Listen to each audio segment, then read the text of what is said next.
So it was the first Italian white wine ever to get 100 points from Apocala. Italian Wine Podcast. Chin Chin with Italian wine people. Welcome to another installment of On the Road Edition hosted by Stevie Kim. This episode is part 2 of Stevie's visit to Cantina Tramin in Bolzano.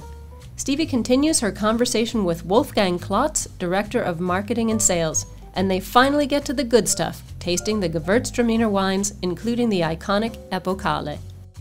So Wolfgang, we got here yesterday and we did something fantastic, which I hadn't done before. I don't know how many times you've done it, but would you like to tell our audience what that was all about? Yeah, so we went 1 hour north towards the border to Austria, or almost we got at the border to Austria, in Val Ridana, where the valley ends. There's a historical mine from the Middle Age.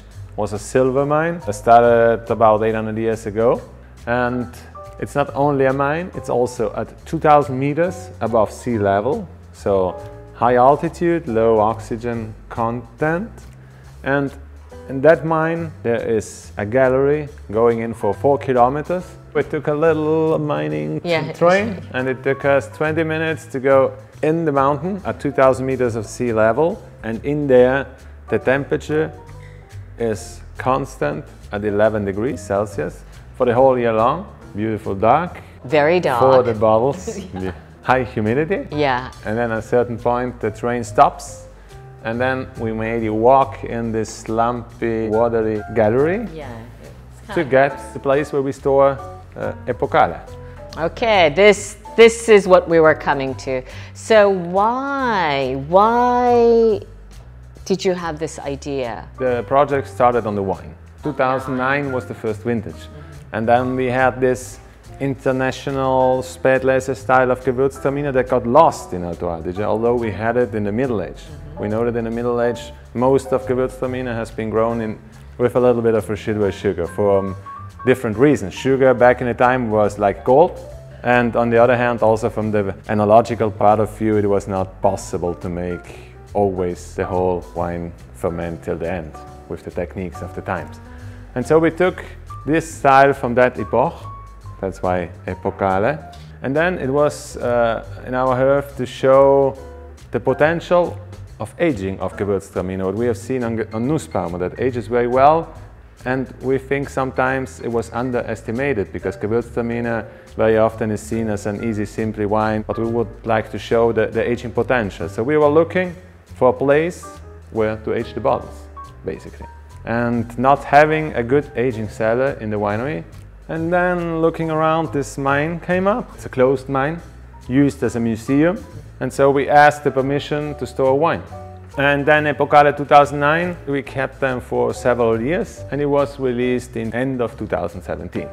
And then what happened? And then something crazy happened, right? Epokale then 2009 became the first Italian white wine to get 100 points by Parker, rated by Monica Lana in 2018 though. And that obviously for us changed a lot. For the company obviously, for our growers. It helps us a lot to convince people even more to put efforts in the vineyards because they see that this is a good way to follow, and obviously it was a great moment for us. Yeah, so it was the first Italian white wine ever to get 100 points from Apocala, and I guess the first wine also outside of Tuscany and Piemonte. Yeah, you're right. It's the first wine, red or white, outside Tuscany and Piemonte. So a huge achievement, and it was, like you said, a little bit unexpected. It was a surprise. Who the hell knew you were going to get a 100-point wine? And then now, how has it evolved since? We made 1,200 regular size as 075 bottles with the timing of the tasting and the wine being under the snow. Monica collects the wines, at least back in the times, April, May. we still had the wine in the mine, so everything came out a year after. The 1,200 bottles were already gone Yeah. when the rating came out. But Oh, so you didn't have any bottles? not really. Oh my God, I didn't understand that. So the rating came at 100 points, and that's usually when like the wine sales explode, but you were all sold out, basically. Yes. But still, it was... Yeah, but still, it was amazing. Absolutely, Yeah. absolutely. First of all, today we had this lovely tasting of Epokale. They make very small production. As Wolfgang said in the beginning, 1,275 bottles. So the current release is 2015. 2015. So today we had a vertical tasting of 2009, 2010, 2011, 2012, 13, and 15. Now, 2014 is missing. Why is that? 2014 was a very special vintage. It wasn't necessarily a bad vintage for everything. Obviously, it was a very difficult vintage for viticulture. Some labels became very good. Gewürztraminer became kind of different. 2014, we didn't have that much heat. Yeah, it was cool. It was cool. Season. But back in the times, we said, let's bottle this wine and let's see what happens. It's not a huge amount of bottles, and so we brought it to the mine. We brought it last year to the winery with the idea to sell it like maybe a little Epokale or something, but we believe that the wine is worth for more than being a wine that didn't get to the goal. Right. So we said, Bring it all back. we brought it back, Right. and now we'll see in 2, 3, 5, 10 years. Well, we saw the 2014 vintage sitting in the mine still. We know that 15 is the current vintage, which will be in the market. We said, are we going to taste the wine? And Yeah. You gave us a little fun. we kind of pushed them to bring back a few bottles, and we had a tasting afterwards, and it was more like an aperitivo. So what did you think about the 2014? I think it's promising. Yeah. To get the wine aged and stored that long. Obviously, it's leaner than the others. Doesn't have the complexity of the others, but there are other parts we won't see on the classic Epokale, but we'll see. Yeah. So Wolfgang, you have this incredible, huge, successful wine, but it's just one wine. What is your vision in terms of promoting or marketing or this wine? Because actually you don't have that many bottles. So it's almost like you don't need any marketing. So what do you do as the director? How do you, how are you planning to allocate? Because I understand, like, first of all, what is the price of the wine? By the time the natural shelf price will be about 150 euros. But with the last years, we have seen that the wine got his own move for his own. So there's a secondary market movement, right? Yeah. Because there are few bottles, and there's prestige linked to having or owning a bottle or drinking a bottle. So everybody wants it. So this naturally drives the price up. Yeah. So our plan is it started in the very beginning that we would love to have this wine. First of all, in the restaurant, because we believe that that's the moment where the wine gets its best expression by poor professional sommelier with the right plate, with the right dish. It's the right moment spending time in the restaurant and not having the wine left in some cellars. That idea started from the very beginning, so we did an allocation on a list of restaurants. And then we gave a kind of a right to rebuy the wine, the ones who started from the very beginning. Okay. And with the success the wine had and the requests they had in the restaurant, basically those continued to rebuy. And a tiny amount of the bottles end up for the retail part of the market. And that will be like this. But we have 2 plots what we use for Epokale, as we have seen today.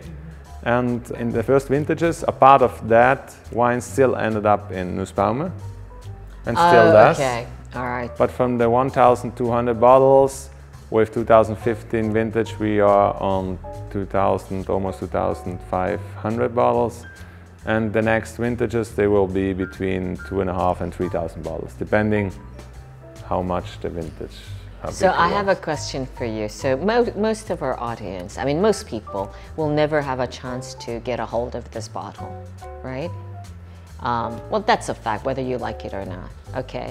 So if they were to try to understand which one of your 5, 6 wines that you produce, which is close to, kind of give you an idea, the similarity of Epokale. I know it's original, okay, but something to kind of give you an idea, the look and feel of Epokale, which wine would you recommend for them to try? I would suggest to try generally our Gewürztraminer, because the spice of the Gewürztraminer what we find in this area is different than in other areas, more on the floral part. Wolfgang, let's try this. We're in a blind tasting. Yeah. You have 2 Gewürztraminer, like benchmark, like good quality, Yeah. good wine from good winemakers. One is from Alsace, one is from Alto Adige. How can you tell the one from Alto Adige? 98% of the Alto Adige Gewürztraminer is dry. Okay. It's not in Alsace. Okay. And with that, Alsace usually seems to be bigger body. They don't have these peaks of freshness. A classic Gewürztraminer from Alto Adige still have a beautiful ripe fruit, no bitter note in the end. We've tasted 1, 2, 3, 4, 5, 6 Epokale today. I felt like every single vintage was different. It had a different tasting profile, completely different one from the other, right? Of course, the 9 was like, it was a fruit bomb. It was like, everything was like screaming, right? And then you get to the 15, and I feel like it's, Willie called it, I guess, elegant, more elegant and more fine. But it was a little bit more muted for me, especially on the nose. He said to me, as I get older, I trust much more my palate than my nose. What do you think about that? It was a process that we went through with Epokale. Yeah. Starting with the first, that I won't say by accident, but it's not that the wine stops to ferment just like the point where we like, in the way we do it, because we believe it's good to chill the wine. It's not that we go in very harsh, we chill a bit the wine. And But do you do stop fermentation? Yeah, but just by chilling a bit.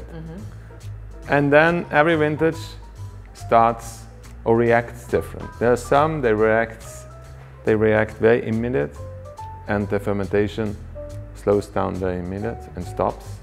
And there are others they take longer, and we believe this is this natural process of stopping the fermentation by giving just a little hint, but having a natural balance. Obviously, after 2009, we thought it might be too much, so we started to chill a little bit later. Because when the wine was young, the sugar was very present. It was very present on the palate.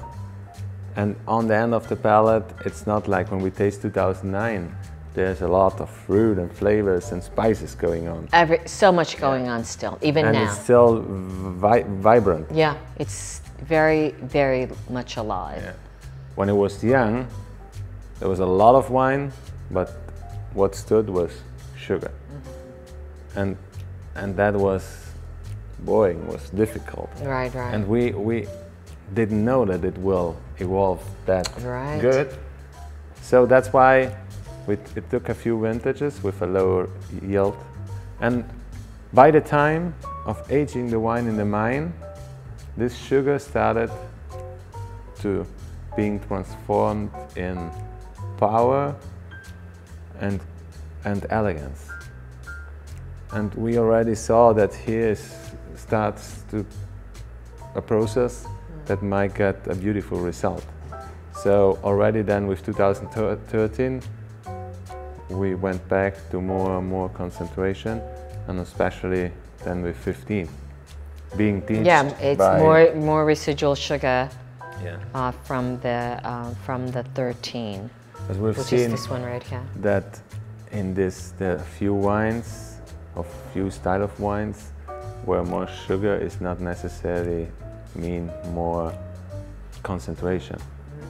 and less sugar is not necessarily more freshness. As we have seen in the tasting, the 2015 probably is the most vibrant of every vintage we have seen. Although it has high, on the 55 data, grams. it's more concentrated, but on the drinking palate, it's the most vibrant and the most elegant, and it's still young. It's a nose that is still very, very young. This wine has a beautiful future. Yeah, aging potential. And right? aging potential, and will take the way like 2009 that this sugar more and more will get balanced out and introduced in the wine, and the power remains and harmony grows. So, which one was your favorite today, from today's tasting? From today's tasting, 15 and 9. 2009 is the bigger wine. 2015 is a very important wine with vibrancy and finesse. Yeah. Listen, how many wines do you produce? How many labels do you have? Only 33. Yeah, only 33. So today we only spoke about actually Gewürztraminer, but they make all sorts of wines, 33 to be exact, including one of my favorites, Schiava, of course. He's not too crazy about Schiava, but so we'll just have to come back. Thank you so much, Wolfgang, for having us today and taking us to the mine. It was an incredible experience. All right, chin chin with Italian wine Stevie. people. Thank you very much, and I hope to see anyone of the audience here at Cantina Tramin. And that's a wrap for Stevie's visit to Cantina Tramin in Bolzano, Trentino Alto Adige. For more fascinating stories from the world of wine, go to ItalianWinePodcast.com or find us on SoundCloud, Himalaya, Spotify, or wherever you get your pods. Don't forget to subscribe and like all our channels. Chin chin, and thanks for listening.